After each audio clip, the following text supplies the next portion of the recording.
Good morning, everyone. We'll start this Planning and Strategy Committee meeting. Welcome everyone here.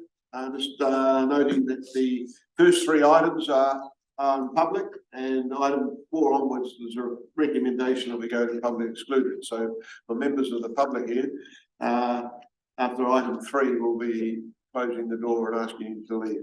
We have people online. Councillor Quentin Smith, Deputy Mayor, he's online. Welcome, Quentin. But Amy, look, we were going to have Mary and Alice, the lawyers. Okay, we'll see what happens there.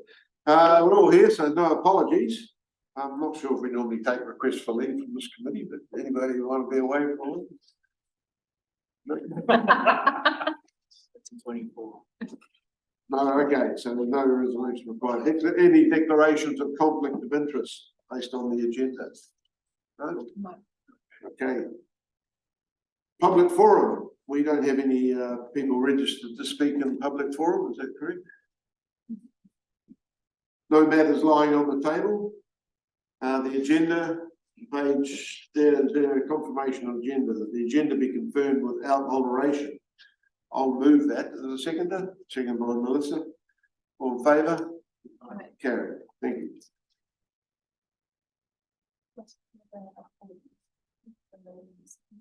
We'd never do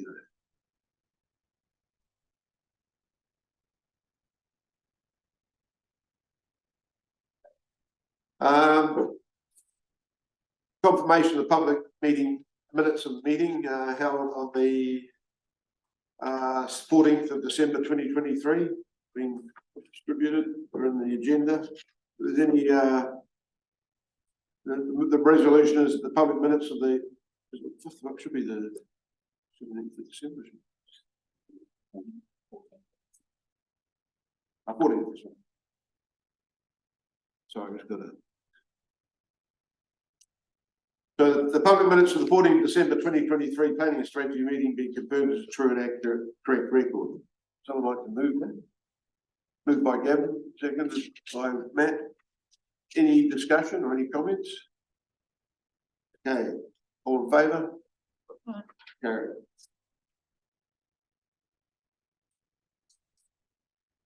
Okay, item 1. Changes to the district plan required to implement the National Environmental Standards for Commercial Forestry, brackets the NES National Environmental Standard -CF. Welcome to the table, Alison and This is Chief Fred.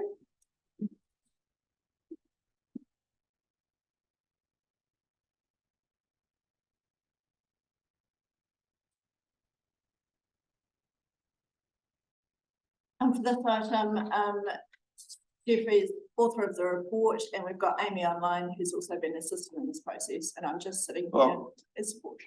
okay. You want to speak to this policy statement? Sure, everyone. So this is just a noting report for changes to the operative and proposed district plan as a result of the National Environmental Standard for Commercial Forestry Amendment Regulations. So they amended the NESPF, so the previous plantation forestry. The changes that we're making are predominantly updates to references in the operative and proposed district plan, so changing it from plantation to commercial forestry throughout the plan, as well as adding a new definition to the plan for commercial forestry. So open to questions.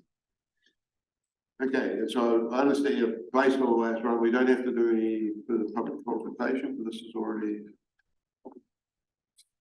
For me, are there anything? Can you highlight anything of the significant impacts for us for these changes in our district? Or is there any sort of things that jump up red flags or green flags? For me, there isn't really any big red or green flags. It's most of our district is covered by the outstanding natural landscape classification, which already has a lot of protections in place for commercial forestry, and the remainder is largely within the urban environment. So there's no really major flags that pop up for me. Are there any other questions or comments by others? Through the chair, Councillor Smith as well. Yep. Behind you. Quentin? Yeah. Thank you. So am I correct in understanding that commercial forestry wasn't a defined term in the district plan previously? Is that right? Yes, that's correct. So the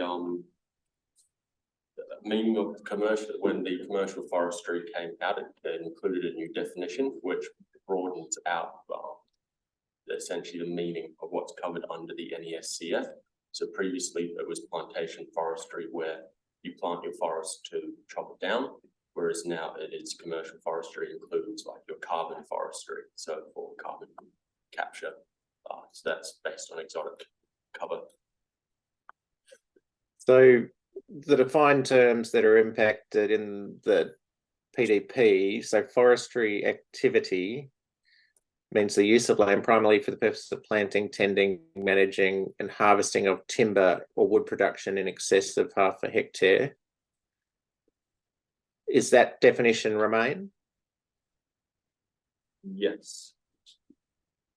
So do you end up with, does that create any conflicts? I'm just trying to identify, we've come across this a few times where changing a definition has unintended consequences around the status of activities and various things. So I'm just trying to make sure that we're covering off all the unintended stuff. So are we changing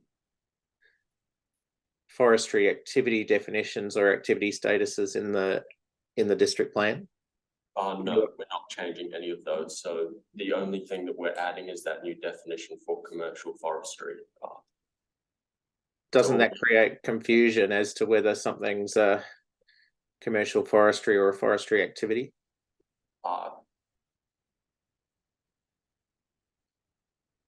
Unfortunately, at this point in time, Councillor Smith, we need to make these changes as required under the NES. There is probably, as part of our variation process, a bit of forensic testing to make sure we don't need to do anything else, but all of those other changes, if there was an issue with an existing definition, we'd have to take through a fee schedule process. We can't rely on the NES process to just undertake. Well, but this is my problem. That is, if we just do what's required by the NES, we are creating conflicts within our district plan that become difficult or impossible to administer.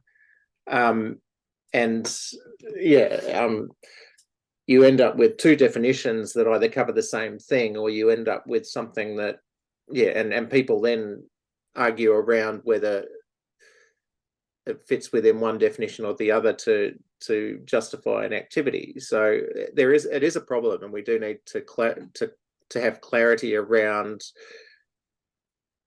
Just inserting new definitions creates problems for us, as you know, and there's plenty of examples of that in that come about. So I'm just trying to preempt those things. Yeah, fair enough. So just to clarify then, so are we going to end up with two definitions? Is that what you were saying? We have a definition of forestry and now commercial forestry, which is explicit under the NES. And you're saying we can't delete the definition of forestry activity and replace it with commercial forestry? No, I don't think so, no. Not without going through a Section 32 process. Amy's going to assist me in this one right now. She's not Yeah, thank you, Ali. Yeah, that's correct. So what this is confined to implementing the NES and using the process outside of Schedule 1. And if there are other changes to the PDP that are subsequent, then they will need to go through a planned variation process using Schedule 1. And we found that when we implemented you'll recall, Councillor Smith, the NPSUD, which required us to take out the parking minimum requirements, and then we had to do a variation to keep our accessible parking requirements. Yeah. So we were required to implement the NPSUD, but it did have a subsequent variation that we had to do.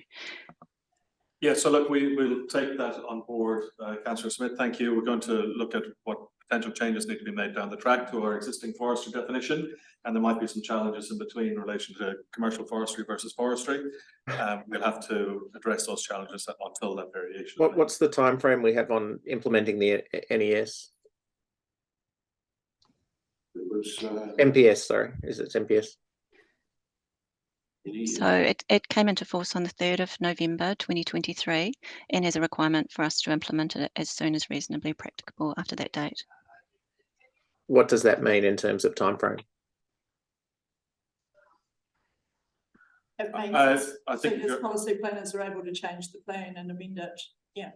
Well, yeah, and this is my point, is that it reasonably practical means that we have to account for all the changes to our plan that are necessary to implement the MPS. Now, my argument is that in order to implement the and maintain the integrity of our district plan, we need to take a holistic approach to this, not just insert a definition that has unintended consequences.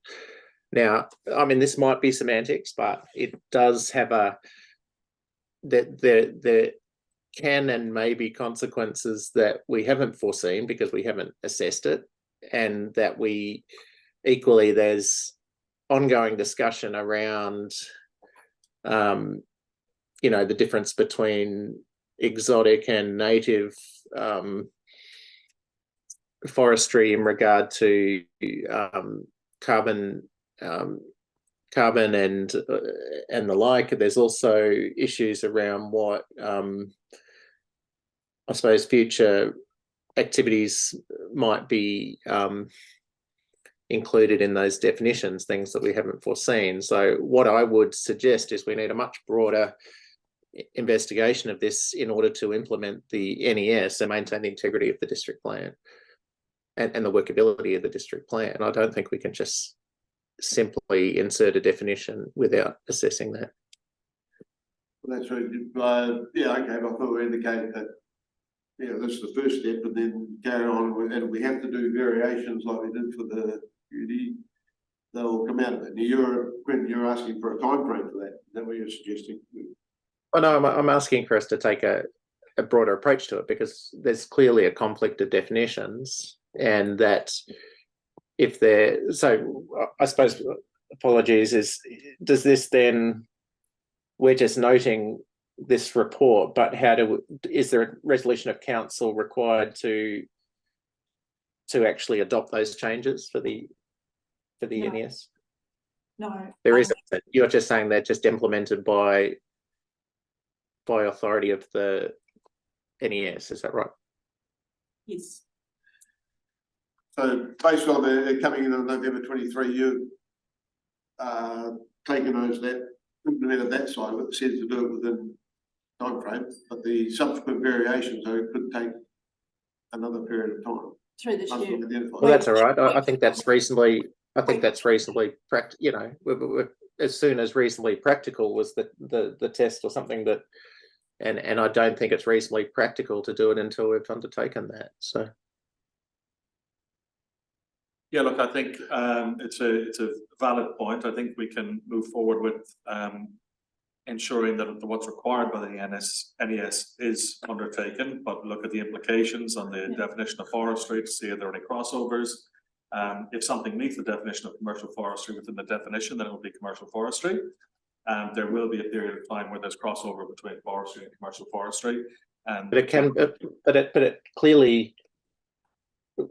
Sorry, if I could just finish, the team will look into that to try and get back to you with any implications that may be significant before the change is made to the forestry definition. Okay. Well, I mean, I think we need a clearer understanding of what we're going to do, because at the moment you're just saying you're going to implement it, and I'm saying that's not sufficient, that we need another step to understand what the implications of that are. Yeah, Can I suggest a way forward? Yeah. That we undertake that sort of forensic testing that Councillor Smith has suggested, which I support, to ensure that we don't have any irregularities between the two definitions, and that would include talking to our monitoring and enforcement team as well, just to check up on that. If not, we will do as the NES requires and update our district plan. If we do have something that we feel needs to be addressed through a subsequent variation to the district plan, and we're talking about a variation to the proposed plan as well as potential plan change to the operative plan, then we would bring those back to the committee as soon as we can, probably at the next meeting, to be honest. Okay, so you're suggesting that we won't implement the definition until you've done some further forensic testing on the district plan. In terms of practicalities of updating the district plan, that will be in the next couple of weeks anyway, because we've got consent orders that we're updating the plan first, and then we'll do that. And I think the timing will work, as long as we don't find any issues with conflict between the two definitions. Unfortunately, we still have to implement this, and then we'd have to take another course to correct them through a variation plan change process. Yeah, but I mean, as I said before, I mean, I don't. If it's as soon as reasonably practical, that could include us implementing the NES. Could include us going through a first you do it in one go through a first schedule process or a tidy up. I mean, it doesn't require us to implement the NES and then do something else to tidy it up. It can be done at the same time, because that's the reasonably practical bit. Yeah, it may well do, and that's going to be the outcome of the investigation, to look at what the actual implications of the potential conflicts are. Will determine whether we wait and make those changes prior to these changes for commercial forestry to go on the plan, or we continue with the changes and amend if the implications are minor. That decision's an officer level decision. Is that what you're saying? Well, it's recorded in the minutes now. There's I haven't got a resolution on it, but it's recorded in the minutes. That's what you're going to do. Is that correct? Yes. But we will come back to you as you will come back to the committee and confirm and let you the course know of exactly action. what the outcome is. Yes. Okay. So, any other comment, questions, anything else you want to say? Cool. So the basically the recommendation is that we're noting the contents of the report. We note that they came into force on the 3rd of November. And then 3, is it 3 still extant then? They don't change the proposed district plan, operative district plan. Well, shouldn't we be Without using the process set up? It's just another way we've got to amend number 3 or not. I think the resolution should reflect that they're reporting back to the Planning and Strategy Committee with the recommendation. Yeah, happy with that. Yeah, we'll reflect that in 3. Is that right? Happy with that? Yes. It's just a matter of the wording. So we've got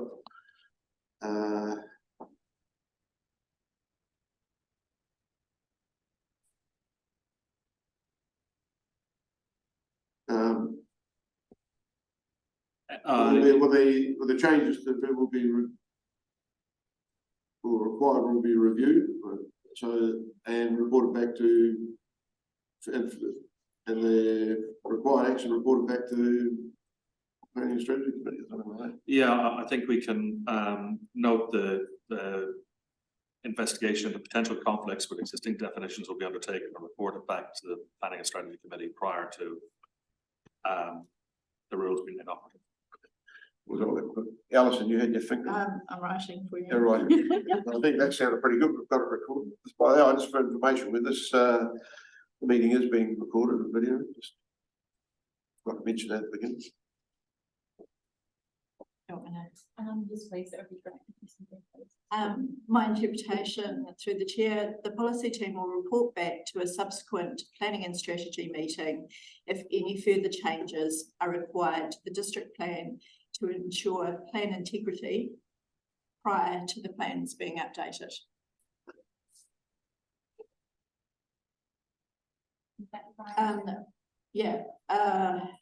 We'll report back to a subsequent planning and strategy meeting if any further changes are required to the district plan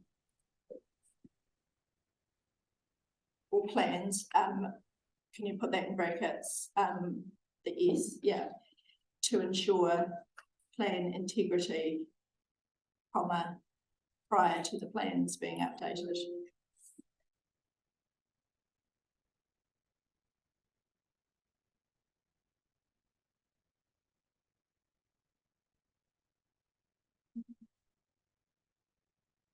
Okay. Happy with that? Yes. Am I to Councillor Smith, read? are you- Hang on, Ben, hang on. Yes, just asking if Councillor Smith is satisfied with that response in terms of coming back. If we consider. Well, am I to read that they'll only report back if further changes are required, as Correct. opposed to report back to determine whether changes are required? Well, we're going to understand the definitions and the planning experts are going to understand whether or not changes are going to be required. If there are conflicts, and certainly if there are, we're going to come back via that resolution. If we consider there are no conflicts, we'll make the change. How does that sound? You happy with that? Well, yeah, I mean, I suppose, as I said, until I see the, it's hard to say because we're preempting whether there will or won't be. I mean, I think it's worthy of a discussion as to whether they constitute conflicts or not. I mean, I think it's clear that they do because the definitions clearly overlap. So Yeah, but we're going to rely on the staff to, Yeah. professionals can identify that. We'll certainly let you know. Are we, Okay. any other questions on it? I've got a layman question, which isn't really Good. policy related. Good.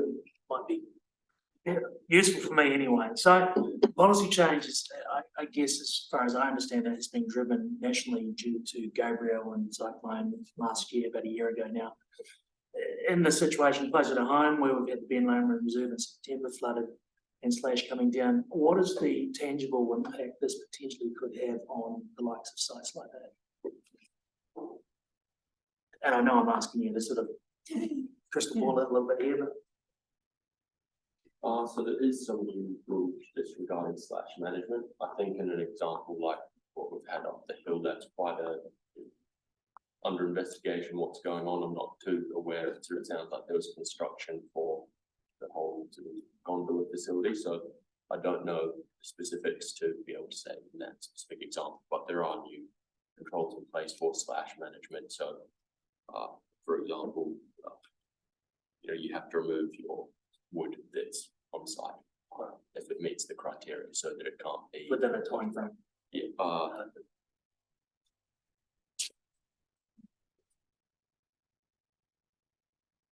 yeah, I So it don't. will require an assessment of the impacts of slash, which will require an assessment of time. Apologies for getting in the weeds, but it's I guess we look at these policies, but what does it actually have an impact on for us? Oh, that's absolutely fine. That's the point. Just to further highlight that point, I mean, that the reason, and I think it's right to be in the weeds sometimes because, and I'm just reading through some of the tables there, that we've also got a third definition that is undefined in our district plan that's used right through the district plan and through the previous NES as well, which is plantation forestry. So we have commercial forestry, plantation forestry, and forestry activity. And those three definitions need to be reconciled into a meaningful and easily interpreted and understandable definition, because the very questions you're asking are the reasons why they're unclear. Well, that's what the, okay, we'll rely on that process to examine those three definitions throughout the district plan. Is that right? Thank you. Any other questions? Someone like to move the resolution? Matt moved it, Mary seconded it. Any further discussion? All in favour? Aye. Against? Yeah. Thank you very much. Thank you. Look forward to your forensic. Bye. Thanks, Amy. What's your? Right, next item on the agenda. Item 2, strategic growth update. On page 45. Welcome, Anita. And I've just got. Michelle, right in the back. I've also got my team, Emily Irwin, who's the strategic planner housing, and we've also got Liz Simpson, the strategic planner future development. So firstly, thank you very much for having us here. This is our first planning and strategy committee meeting, so we're very excited to be reporting to you all. Also very welcome to have any feedback or comments on what you would like us to bring you. We started here by just with our monitoring report, and that's a monitoring report that we produce for our Urban Growth Partnership, Grow Aotearoa. And the key thing to note is the date on that report. We produce them every 3 months. So some of the reg status will be slightly out of date, and we've defined that with the spatial plan. There are some delays, but we'll also, you'll see arterials will change status in the next monitoring report. In terms of the JHAP, we're the Joint Housing Action Plan, we're concentrating on implementing the short-term actions that we're committed to, and we've provided a summary of those. And in terms of the spatial plan generation 2, that's the next version of our spatial plan that we adopted in July 21. And we're moving towards the next version of that, which we're calling Gen 2, and that will be under the National Policy Statement Urban Development, and it will also fulfil the requirements of the Future Development Strategy. It's currently delayed because of the housing capacity business assessment, the delays we have with that. That's an important document to feed into that document. So happy to take any questions or feedback. Yeah, well, thanks for this and welcome. It's good to see you. Just as an update, you've introduced Emily and Liz and obviously Michelle back there. Can you just explain how big is the team? So we're a power team of 4. So we've also got Gabrielle Marsh. She's down here and she's the project manager. She'll be coming to the table with Ali and Katie for the next agenda item. So we are the strategic growth team. So we look at, our focus is, working across council, working with government, working with key parts of our community to, really targeting strategic growth, but also in the housing space. We get pulled into lots of things. We work with most teams throughout our council. So when you see our monitoring report, that's touching on every department in council. So we are a real connector, and I think that's how you describe our team. Okay. But, and a lot of the time working with government to try and get better outcomes for our community too, in terms of investment, in terms of planning and that type of thing. So how is that working with government at the moment? When you say working with government, government's quite big. What are you talking about? So through the Grow Aotearoa Partnership, which we established in 2018, at that time there was a team of 1, that was myself. So I'm very grateful to have 3 other members in the team. We formed a partnership with government, but the key members being Ministry of Housing and Urban Development, Waka Kotahi, or in New Zealand NZTA, Kaingaora. We also had membership of Treasury, MB, so they've been really focused. So what we do within that partnership is we have a working group, a committed working group with ourselves and similar staff. Then we have a steering group, which is made up of essentially GMs and CEs from across. And then we have the governance group, which is made up of ministers, our mayor, deputy mayor, and also part of that partnership we have Otago Regional Council too, and Kaitahu. So Kaitahu and OIC have members on the partnership at all levels also. So it is a really strong partnership. So is that sort of thing, is that similar to other councils have the same sort of thing set up? Only high growth councils. So if you talk to other councils in our region, they don't have partnerships like ourselves. But if you talk to Future Proof, Smart Growth, Wellington, Greater Christchurch Partnership, Auckland, so all the high growth areas have similar partnerships to us. So the regional council relationship, they're on this one, but is there separate to that? Do you have a pretty good relationship with Central? What about Central Otago Council, Regional Council? We also, Ellie's and my teams are also part of a regional group where we're looking at working, we can get a regional too. So on that group is ourselves, Central Otago, Otago Regional, Clutha, Waitaki and Dunedin and the regional council. So what we've acknowledged is that across our region we've got a lot of small teams doing similar work, and so where we can sort of work together you know, to help each other, it would be great. In particular, ourselves in Central Otago and the housing space and transport space, there's a lot of crossover. Good.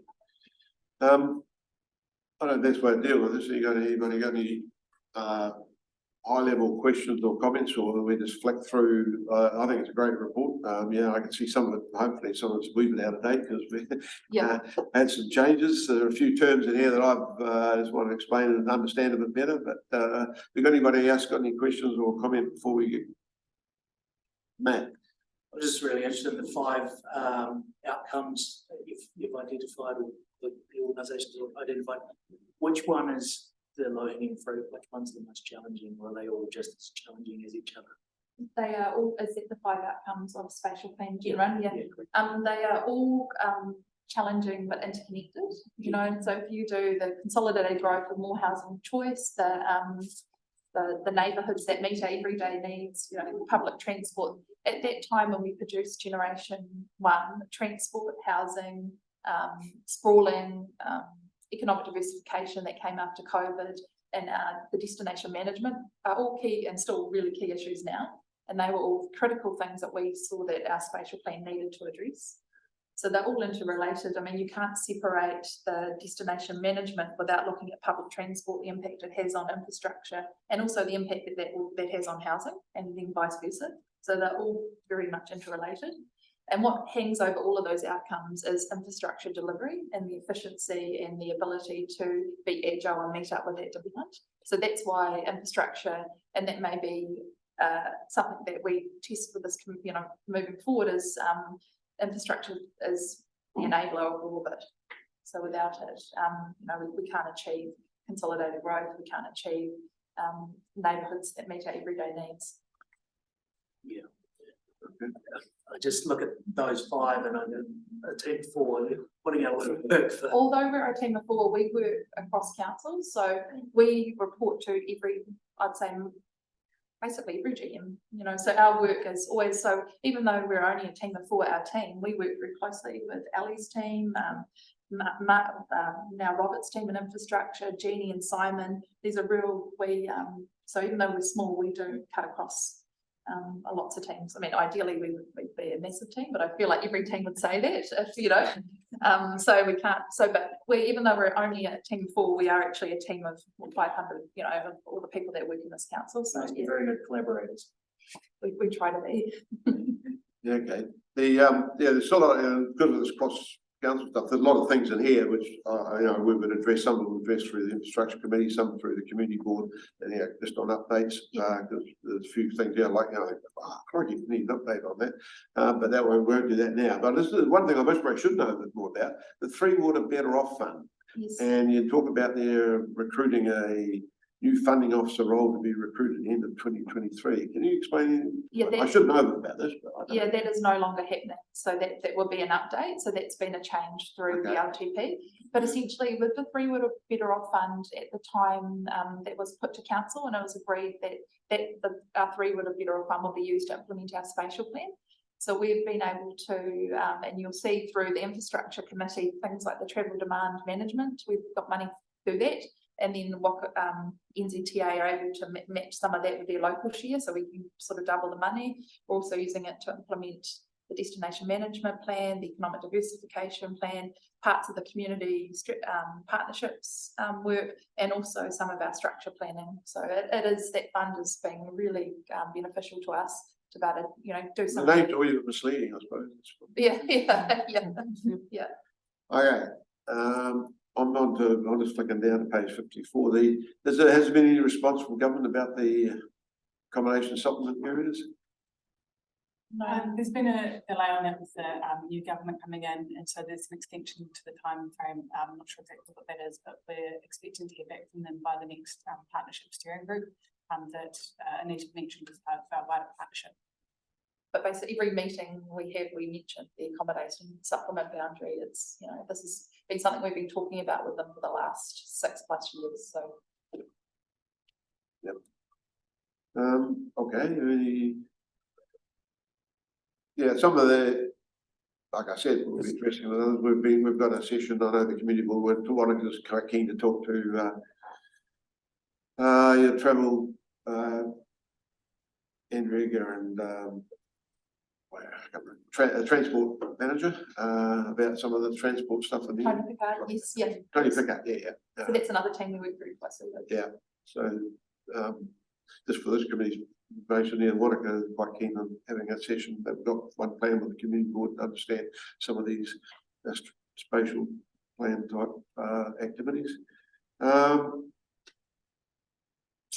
Yeah, right. Anybody got any other questions at the moment? Just through the chair, with regards to on the housing challenge in Queenstown, which just seems to be doubling down at the moment, on the short-term letting, you've just got a little bubble saying legislative change would help us limit short-term letting. I guess what's the plan or what's our focus on enabling that or supporting that or? So again, through the partnership, we've been advocating to the central government partners to try and work with them. Yeah. We've attempted to control short-term letting through the RMA, and yeah, it's proved very challenging. So we really do need other legislative change to enable that. So yeah, that's something that central government has to do. So we've been working through there. I think wider as well, we've been doing a bit of a comms campaign and wider advocacy for that. So there's a work program on that. okay. Is it a work program, a council-led work program or what? Yes, that's Yeah. right. So we've got a few pieces of work underway, and we've got a cross-council group that we're setting up about different ways that we can respond to short-term letting and the challenges. Yeah. And so that's mostly those two things I mentioned about advocacy through central government. Yeah. And then wider communications to be clear about what the problem is, what the drivers are. So no super quick fixes Unfortunately there. not. Thank you. I just have a couple of comments. Quinn? Well, first, just that the status of some of the different outcomes and stuff. I mean, I think it's somewhat optimistic to have the arterial stage 1 as amber, not red. That NZ up. I mean, it's good to see NZ up red because that's significantly challenging. Queenstown public transport, I don't know how that can be green, quite frankly. Comprehensive parking management plans, I can't see how that can be green. I mean, I just think we need to, that probably needs to be a little bit more nuanced around active travel network for Wakatipu's green. I mean, we haven't implemented most of that, so I mean, it's you know, a fraction of what the business case identified. So I mean, I think we need a little bit more nuance around actual progress on these, because clearly those status doesn't reflect the real situation in many of those cases. So. Yeah, with the arterials, that's something that's been determined by full council this week. I think we wait to a point, but you're right, we can have a look at those, Quinton, and look at them. When you look at the statuses, it's, yeah, project plan is development, so it's key milestones are being met, so we define the reg status, but yeah, we can have a look at those for you. And I agree that some of those ones you pointed out should change reg status. Yeah, I thought I tend to agree that it's quite important that, yeah, I've had quite a few circled around here based on the status, like Quentin's raised, but so yeah, we need to keep an eye on that, because otherwise the credibility of the plan starts to question it. Yeah, yeah, it just shows you too with us how quickly things can change. Yeah, you know, right. so. Yeah. Oh, definitely. And future development strategies, obviously another one is that we've been pushed back on that. So I mean, at very least, it would be hard to imagine how it's not at least got a highlight around delays and the like. Yeah. Anyway, I just think we need far more nuance there, because just saying something's green doesn't make it hunky dory. It's definitely not the case in many of those situations. Yeah. So the key point, this is November 2023, so at the next planning strategy you'll have a more updated one. Also the reg status is determined by the program, but we'll commit to making sure they're updated, and if any changes because of the mistiming of the report, we'll make sure it's very clear in our report that the reg status has changed since then. Yeah. And to give that clarity. We've raised this when we had our three waters table set. Remember, you know, some of the status there, we tried to understand why, how could that be that? And then once you get the definition of reason why they put it at that, we can understand it. But it's not as but it can be, the colour can be a wee bit Yeah. misleading, yeah. It was just at the time in terms, so for the future development strategy, we hadn't, you know, it hadn't been agreed that the HBA had been delayed at that point, but now it has. So, you know, now we would put that into red, so. You got anything else at the moment, Quinn? No, look, I think the point's been made on that, so, yeah. Just on page the 60 about the sustainable tourism system, is there any sort of feedback on the success of these Love Queenstown, Love Wanaka projects? Do you get any more update on that? How much liaison have you got with the RTOs? We, Peter Harris and his team own that relationship, and we just get updates from him on that. Okay, okay. Yeah, so we've got attention Yeah. and some of those areas. So, they have a weekly meeting. Okay. All right, Can I just ask, so the monitoring report's issued quarterly, and this latest one we got from November. So it's not, is that normal date for that report? So it'll be quarterly based on that November start? Yeah, so we have another one during early March, so. Okay, and what's the cutoff for the information that's in that report when it's dated November? Basically the week before. Right. Yeah. We update, so we release, so yeah, so it'll be a week before the date of that report.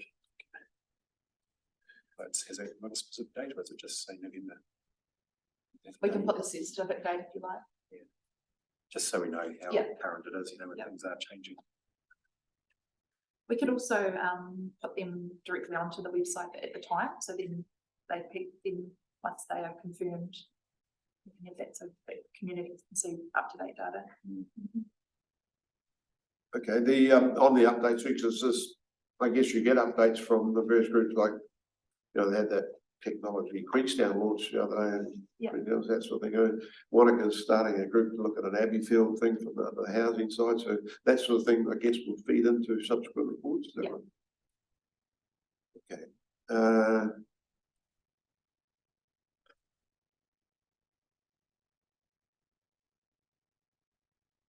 Okay, yep. What are they there? I think.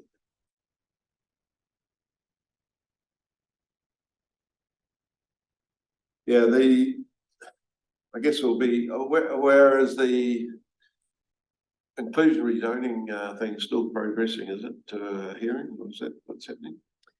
Yes, I think Ellie and her team would probably. be Okay, we'll best talk to- about that later, yeah. that's right there. Okay. Yeah, because, yeah, the big discussion issue about that and incentivizing developers and things like that. Anything else you want to add? We've got A3 days of the evening.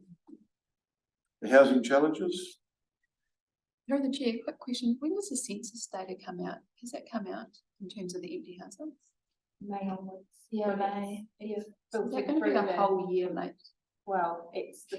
So that's really useful, right? In May, but then there's other elements that come throughout the whole of the year. I'm not sure about what sort of that part of it. Yeah, that's well. To watch this space. We have also been looking at energy data to try and identify empty homes in the district. That's quite challenging because we've got to try and set an appropriate threshold about how much energy is used in an empty home or just one that's used a little bit. So that's quite challenging as well, but it's another data source to add to the census to give a bit of a picture. Yeah, Brenda, you got any other questions?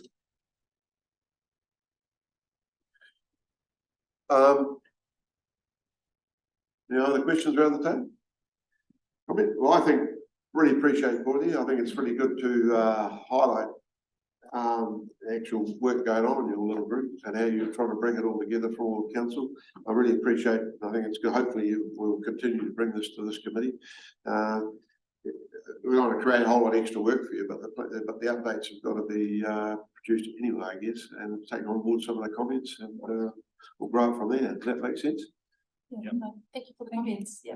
So the resolution is to note the contents of the report. I'd like to move that. Someone second, Melissa second it. All in favour? Carry. Thanks. Thank you very much, Christine. Thanks, Michelle. Right.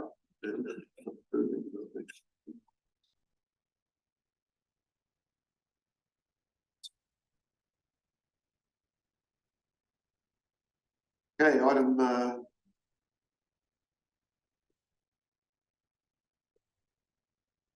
item 3, page 71, Southern Corridor Structure Plan Update. Hi, Anita.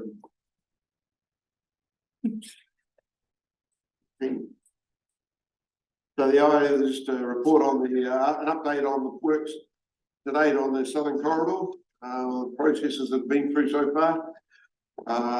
Give some context where we're heading, and the resolution at the end of it is to note the contents of the report, no decision making. Over to you, Anita. Okay, yeah, so this is a joint project by mine and Katie's team, but again, it is a cross-council team, so we've got membership from all across council. We're doing a lot of work in this space, and you know, essentially the point of this work is to have a strategic plan for the future growth of the Southern Corridor, noting that a lot of the Southern Corridor is already developed, but making sure that we have the appropriate reserves, we've got public transport, the ability for buses in the future to get down there, also that the land is used efficiently, and also the key one is that we have an infrastructure solution for the whole Southern Corridor. So we've done a lot of work in terms of engagement. We've met with our partners, and that's what we've given a briefing on. We've also met with a key stakeholder group. We've also met with all the key landowners. We just need to catch up with Doc and Lynn's. We put up with end zone earlier in the week. We've also done some community engagement, and the big message that Ali and myself got from that was the community were really wanting us to do this properly. They said this is your one chance to do it properly, and you know, that was a clear message that came from that. We've also been working with our consultants to produce a options analysis, and we're hoping that will be able to release at the next planning and strategy committee. And essentially the next 6 months are going to be massive for this project. We've got a lot of work to achieve in that time frame. Okay. So with the, just to clarify on the, with the structure plan and the proposed preparations plan, the infrastructure plan, is there a separate infrastructure plan that feeds into this, and what the status of that is? Yes, so we are going out for procurement for an infrastructure expert. We're splitting off wastewater because that's the key issue, is the wastewater solution for the corridor. So that's part of this project. We're working very closely with Robert and his team and Tony's team to come up with a solution for the Southern Corridor. So that's part of the structure plan process, is having that infrastructure solution. What we're envisaging as a series of workshops, what we're hoping to do from that, maybe not successfully, or we're hoping will be successful, is really hone in on the stuff that we all agree on, so that when it comes to Ali's team doing the variation, then you know we are limited to the things that we don't agree on. Okay. But with the infrastructure, and we'll have to work with all the landowners to get a solution. Yeah. Because it's just a matter. I suppose that feeds into the. So how does this tie in with feeding into the long-term plan and things like that? Yeah, at the moment, I think there's only upgrades to the pump station in the Southern Corridor. So whatever we do down there will have to be funded by the developers. We don't have anything big in the LTP. And developers down there have committed to funding quite a substantial part of the solution. Yeah. So and we're really committed to working with them to getting this over the line and getting a good outcome for everyone. Okay. So the on page 76 here, just there's a note when we've discussed outside of formally the potential district plan variation in parallel with this process. Is there any comment on that? How likely there is any ability to do them in parallel? The any variations that are put? I know RCL put a variation. Any comment on that you would like to speak in public or not? Yes, I'm happy to do that. As Anita outlined, the first generation spatial plan talked about the Southern Corridor in its entirety being a priority area that we needed to look at. Within that Southern Corridor, we do have some significant pieces of land. One of that is the RCL land as well. our team needs to basically, following on from the structure plan process or working together, ensure that we get a district plan framework so people can start work when they're ready to in terms of delivering housing. That's the bit that a couple of those landowners are really pushing for at the moment in terms of timeliness. But what we've said is we need to get the big picture right for everybody first, especially in terms of infrastructure. It would be a little bit dangerous if we started to look at smaller sort of fix-ups without understanding the whole corridor as we've got now. So that's quite a critical part of what we're doing. My team and Anita's team are working together on the structure planning process with the prize at the end of it being that we need to get the variation sorted as soon as possible afterwards. Right. So how we are tracking to achieve that would be shortly after, probably within a couple of months of a structure plan being ratified by council, we could follow up with a variation or variations. The issue that we do have with the Southern Corridor is the fragmented land ownership and the sparse areas, or the difference in areas between some of those greenfields areas in the Southern Corridor. So we've got the Patterson block up north of Jacks Point, where it's got the RCL land, Homestead Bay and Jardines down south. So we need to make sure that any variation is actually looking over land ownership, so we're not necessarily just focusing on one, because then we're going to have some unintended consequences in terms of ensuring our roading, public transport and infrastructure is fit for purpose across that whole network. So there's a bit happening there, but we are working as much as we can to ensure in terms of the variation and changes to the district plan, we can do that as soon as possible. Okay. And look, I think it's important to conclude, really, we're looking at the big picture here. If we go to individual developers and do what the individual landowners may want, while it will potentially benefit those landowners, it won't benefit the community overall in that area. So what we're really cautious of is taking the approach of bowing to the pressure of those landowners. We need to look at the big picture. We need to look at the structure plan and make sure we can get all the benefits the community would expect from this society development. Yeah, I accept that. Getting back to our previous item of the spatial plan, housing and stuff like that, it's a balance, I guess. Yeah, you've got to try and satisfy the whole community, but also we've got a lot of pressure on us in other areas to get development.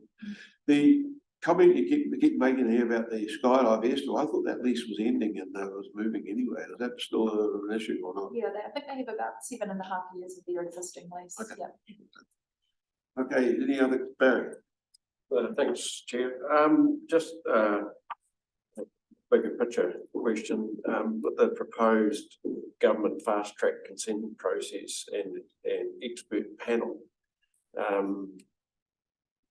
process, is that likely to take the decision away from council?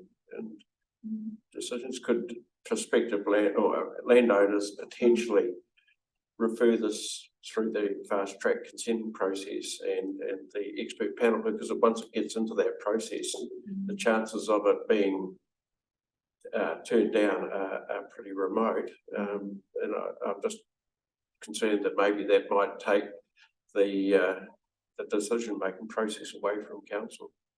Yeah, I think there is a risk. But when you look at the pre-reading of the bill, you know, we still don't have an infrastructure solution for the corridor, and I think that's really key. We're working really closely with our Grow Our Fire partners who will feed into any applications. So they are committed to working on this project with us. But yes, you're right, it is a live risk. And particularly because we don't know what the wording of the bill is and, you know, what it is enabling. Traditionally, the previous ones have been more resource consents sizes, but who knows, it might.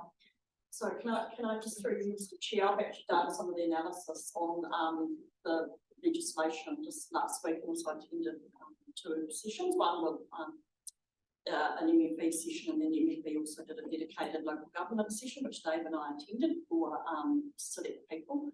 The bill that's coming out, they are looking at not including plan changes in it at all. It is going to be good resource consents.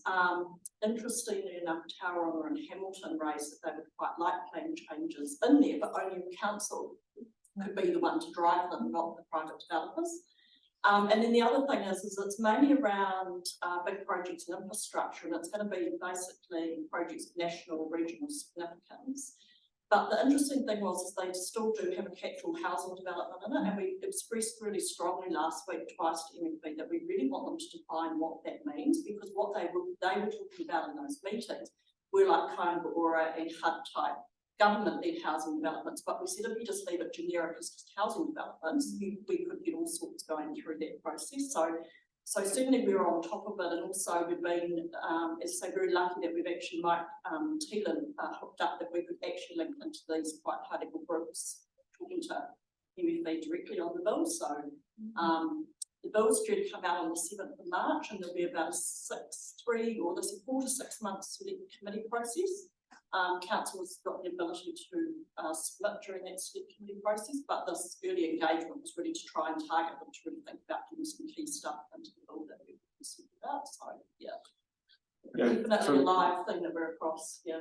And just through the chair, also the fast track consenting process as we see it now, as it's proposed, will have an ability for council to be able to submit on any proposal made, so the decision makers and the panel of ministers can consider council's views in relation to the implications of allowing a fast track consent for this. And that's really where the reasoning behind our holistic approach would have to come through to help understand the implications of the community of having a piecemeal approach and multiple infrastructure solutions over time. Quentin. Yeah, I was just going to say it's important to note that it's not particularly new to us because we've had the SHA legislation and the fast track consenting bill, COVID fast track consenting bill. So, I mean, the fact that government may intervene and make decisions outside of our framework is nothing new to us. It's just been rebranded multiple times. So, yeah, just conscious of that. I mean, I've made this comment before that, well, absolutely support the comprehensive planning of the Southern Corridor. We are still absolutely miles away from having infrastructure solutions in order to meet either the intensification or the enabled growth under this plan as well. We are absolutely miles away, and NZ Up is bordering on a complete failure. We don't have a active transport crossing. We don't have, sewage projects in place for the Southern Corridor, and it is, and we are miles away from being able to fund them. So I just wanted to make that point. We have to be very careful that zone enabled. Well, we don't have to have the infrastructure in place. We do need to have a plan and a deliverable pathway and fundable pathway to delivering that infrastructure. And we just don't. So, we should be careful there. Yeah, thanks. We talked about it. Just getting back to the procurement. You mentioned something about going out to procuring a infrastructure study. What was that? What did you mention? What are you engaging? Infrastructure experts and wastewater we'll separate because that's a massive issue, and then water, stormwater. Kaitahu have raised and Otago Regional Council have raised some issues with stormwater that we need to address, quite similar to Tiputahi. So we've got the benefit of lessons learned from that process, and also transport. That's another key issue. So yeah, I'm just trying to understand what you meant by procuring. So is that what time frame we're talking about for this? As soon as we can, we're going to get the people. So is that procuring like a consultant or anything? Yeah, a consultant to sit in with our staff just to give them that extra power to get it sorted efficiently. Right. Yeah. Okay. Any other questions? So can I just follow up on that? So is that one consultant to do wastewater? Is it a conceptual design or? They're calling it an integrated wastewater team. So the infrastructure team led by Robert and Richard Cow they are owning that and feeding into this process. And then it'll be separate consultants for water and stormwater. I think so. They may have the same. We've just taken their lead on what they want, but they really said they wanted wastewater to be on its own because that's a key issue that needs to be sorted. Okay, any other questions? Thank you very much. The resolution is that note the contents of this report. Someone like to move that? Barry, move it. Seconder? Gavin, all in favour? Thank you. Thank you very much, Anita and your team. Keep up the good work. Right, we're going to move, so the resolution is that the next two items that the public be excluded from the meeting. I'd like to move that. Let's have a seconder. Barry, all in favour? Yeah, so we're going to move to public exclusion. Thank you very much for being here.